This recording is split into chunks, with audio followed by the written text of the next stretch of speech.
Voy adasi, hali ham o'tiribsizmi, ha? Siz o'tiravering faqat. Shu o'g'lingizga o'rgatmaysizmi hajabi? Men bu chilikni ham sopga bermabsiz. Uyga kirsangiz kechqurun tong qayib uxlaysiz. Men bitta xotinam bor demaysiz. O'zi sizga qattan ham tegdim-a? Shu bujonim olib bermaganda sizga temasdim. Shunday jo'nga deb ketdingiz-da.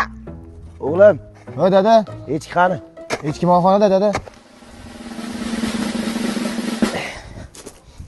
Endi o'zingdan ko'r. Ha, hozir ko'rasan. Dada qayerga ketyapsiz? Sen uyda bo'lib tur, sen boradigan Men ham boray. Yur. Jonga tegdi bu xotin. Kel go'zalim. Mana shu uy seniki endi. Faqat miyamni yemasang bo'ldi. Voy adasi, bu kim? Echkiga xotin olib keldi. Voy, bitta echkiga bitta xotinmi? Ha, uch quduqda berayotgan ekan. Voy adasi, endi nima qilaman? Sen menga aytding hech narsaga yaramaysan deb. Ana endi ko'rasan nimaga yarashdi. Yuring. Men sizni uylar bilan tanishtiray. Voy, endi nima qilaman? Qaytarib borib qo'ysa bitta echkini o'zim berardim.